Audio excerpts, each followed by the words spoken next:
আইন রক্ষকই আইন ভক্ষক। অন্যায়ের বিরুদ্ধে রুখে দাঁড়ানোর যার কর্তব্য, তিনিই যুক্ত সেই অপরাধ চক্রের সঙ্গে।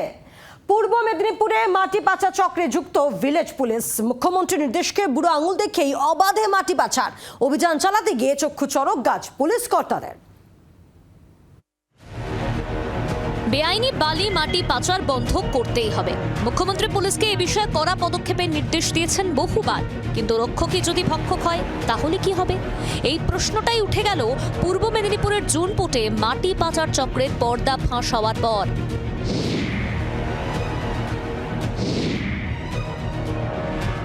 কিছুদিন ধরেই মাটি পাচারকারীদের স্বর্গরাজ্য হয়ে উঠেছিল পূর্ব মেদিনীপুরের জুনপুট কোস্টাল থানা এলাকার সমুদ্র তীরের বিভিন্ন মৌজায় মাটি কেটে দিনের পর দিন ট্রাক্টর করে পাচার চলছিল। খবর পেয়ে গোপনে অভিযান চালিয়ে মাটি বোঝাই 4টি ট্রাক্টর আটক করে পুলিশ। গ্রেফতার করা হয় 5 পাচারকারীকে। তারপরেই কাহিনী মে টুইস্ট। জানা যায় মাটি পাচার চক্রের সঙ্গে জড়িত রয়েছে থানারই এক ভিলেজ পুলিশ রঞ্জন দাস। তাকেও গ্রেফতার করা হয়েছে। রঞ্জন দাস বলে একজনের ইনভলভমেন্ট ওখানে ট্রান্সফার করে, যে ওখানে জুনপুট কোস্টাল থানাতেই ভিলেজ পুলিশ হিসেবে কর্মরত। তাকেও আমরা অ্যারেস্ট করেছি, কাস্টাডিতে চেয়ে আমরা কোর্টের কাছে প্রেয়ার করছি।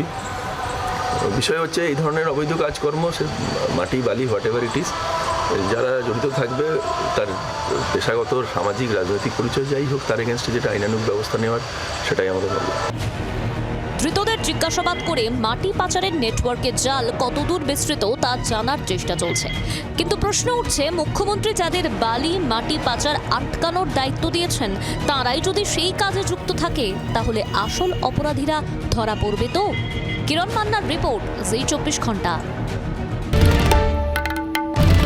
বাংলার আওয়াজ, বাঙালির আবেগ, জি 24 ঘন্টা।